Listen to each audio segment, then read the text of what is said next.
नमस्कार, आप देख रहे हैं 4 PM और मैं हूं अभिषेक मिश्रा। एक बार फिर बांकीपुर विधानसभा उपचुनाव की बात करेंगे। बांकीपुर विधानसभा उपचुनाव, बांकीपुर की वो विधानसभा सीट जिसको भारतीय जनता पार्टी का गढ़ माना जाता रहा है, जहां से भारतीय जनता पार्टी के मौजूदा राष्ट्रीय अध्यक्ष नितिन नवीन लगातार चुनाव जीतते रहे हैं। क्या वो बांकीपुर सीट फंस गई है भारतीय जनता पार्टी के लिए? क्या भारतीय जनता पार्टी का गढ़ मुश्किल में है? और क्या भारतीय जनता पार्टी के अंदर से ही ये खेल चल रहा है कि बीजेपी ये सीट हार जाए? तमाम तरह के सवाल हैं। भीतरघात फैक्टर क्या एक बड़ा महत्वपूर्ण फैक्टर है इस बांकीपुर विधानसभा उपचुनाव में? और सवाल यह है कि भीतरघात फैक्टर अगर काम कर गया तो फिर इसका फायदा किसको मिलेगा? भाजपा के लोगों ने, या भाजपा में अगर भीतरघात हुआ तो इसका फायदा किसको मिलेगा? प्रशांत किशोर को मिलेगा कि आरजेडी को मिलेगा? क्योंकि लड़ाई तो त्रिकोणीय है इस बांकीपुर विधानसभा सीट पर। एक तरफ जनसुराज की तरफ से प्रशांत किशोर खुद मैदान में हैं, दूसरी तरफ आरजेडी की तरफ से रेखा गुप्ता मैदान में हैं, और भारतीय जनता पार्टी की तरफ से नीरज सिन्हा मैदान में हैं। हालांकि पहले भारतीय जनता पार्टी ने अभिषेक बंटी को टिकट दिया था, लेकिन अभिषेक बंटी का टिकट काट कर नहीं कहेंगे, अभिषेक बंटी का जो उम्मीदवारी थी वो वापस लेनी पड़ी थी भारतीय जनता पार्टी को, और उसके बाद नीरज सिन्हा को टिकट देना पड़ा। और नीरज सिन्हा भारतीय जनता पार्टी के एक चुनाव में दूसरे उम्मीदवार हैं, बाकी पूर्व चुनाव में वो दूसरे उम्मीदवार हैं। दूसरी बार बीजेपी ने अपना उम्मीदवार नीरज सिन्हा को बनाया। तो ये सारी चीजें हैं। तो भाजपा, जनसुराज और आरजेडी, ये तीन ही फैक्टर मुख्य रूप से हैं, या ये तीन ही फैक्टर बांकीपुर विधानसभा उपचुनाव में हैं। सवाल ये है कि क्या भाजपा का गढ़ मुश्किल में है और भाजपा पर ये खतरा है कि वो अपना गढ़ गंवा दे? क्योंकि अंदर खाने की जो जानकारियां निकलकर सामने आ रही है वो जानकारियां बहुत दिलचस्प है। वो जानकारियां ये बताती है कि भारतीय जनता पार्टी के अंदर से भी ये कोशिश हो रही है कि भारतीय जनता पार्टी ये सीट गंवा दे, या भारतीय जनता पार्टी ये सीट हार जाए। और हमने आपको याद होगा कि एक बार ये कहा था कि प्रशांत किशोर अगर ये कह रहे हैं कि सम्राट चौधरी के खिलाफ रेफरेंडम है, सम्राट चौधरी के खिलाफ ये चुनाव एक जनमत संग्रह है, तो सवाल है कि जो सम्राट चौधरी के साथ नहीं है, क्या वो प्रशांत किशोर के साथ है? जेडीयू के भी लोग कुछ लोग हैं, जेडीयू में भी एक बड़ा तबका है जो प्रशांत किशोर से, माफ कीजिएगा, सम्राट चौधरी से नाराज है। बीजेपी में भी एक बड़ा तबका है, और ये बात सबको मालूम है, शायद सम्राट चौधरी को भी मालूम है कि भाजपा में वो कौन सा धड़ा है जो उनसे नाराज है। तो क्या सम्राट चौधरी के साथ भीतरघात का खेल हो रहा है? तो खैर ये बात हम कल भी कर चुके हैं, लेकिन सवाल है कि अगर हो रहा है तो फिर इसका लाभ किसको मिलेगा? भारतीय जनता पार्टी के अंदर जो भीतरघात हो रहा है उसका लाभ किसको मिलेगा? और भाजपा के गढ़ पर कौन कब्जा करेगा? बांकीपुर का विजेता कौन बनेगा? ये बड़ा सवाल है। भीतरघात की वजह से अगर भाजपा अपनी सीट हार जाती है तो ये सीट जीतेगा कौन? मैं नहीं कहता कि बीजेपी अपनी सीट हार ही जाएगी, या कौन जीतेगा, मुझे नहीं मालूम कौन जीतेगा। और मैं क्यों ये भविष्यवाणी करूं कि बांकीपुर की विधानसभा सीट भारतीय जनता पार्टी हार रही है, या जनसुराज जीत रही है, या आरजेडी हार रही है, या आरजेडी जीत रही है?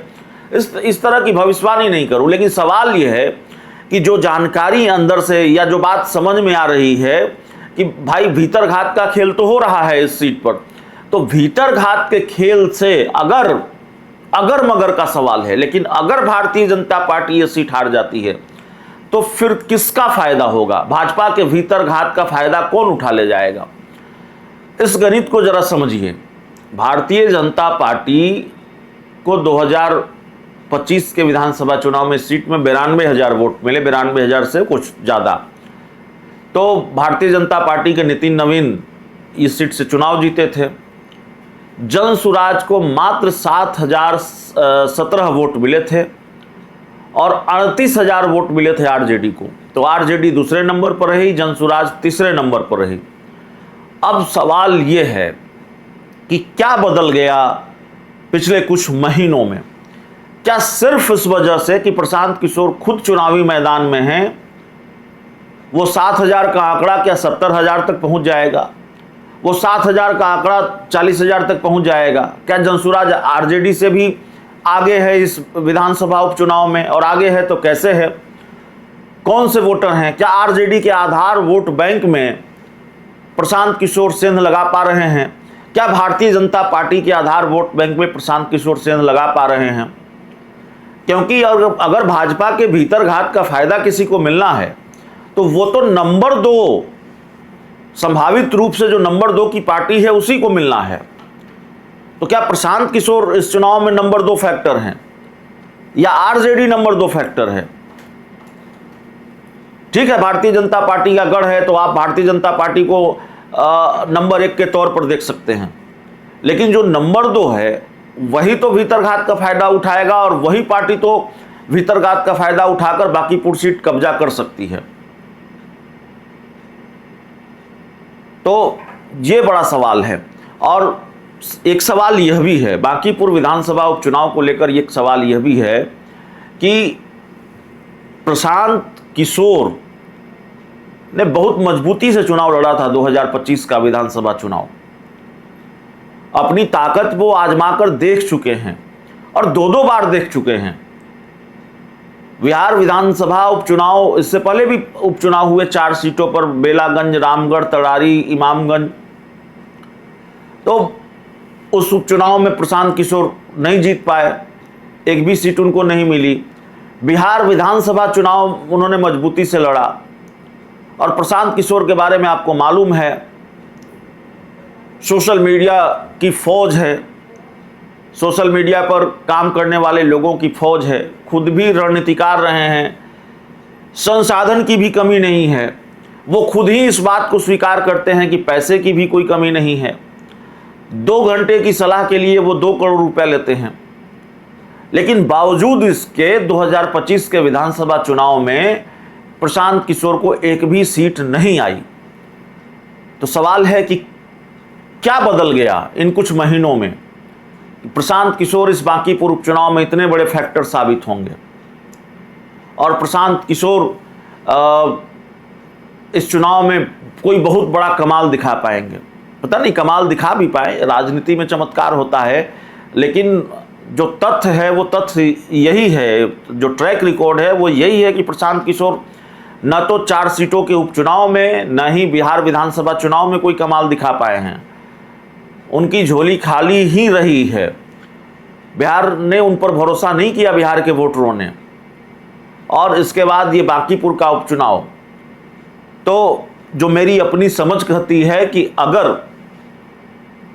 भारतीय जनता पार्टी के अंदर कोई भीषण भीतरघात हुआ, छोटा भीतरघात हम नहीं कर रहे हैं, कोई भीषण भीतरघात हुआ, बीजेपी के अंदर से ही कोई बड़ा खेल हुआ बांकीपुर चुनाव में, तो जाहिर तौर पर यह सीट आरजेडी के कब्जे में जा सकती है।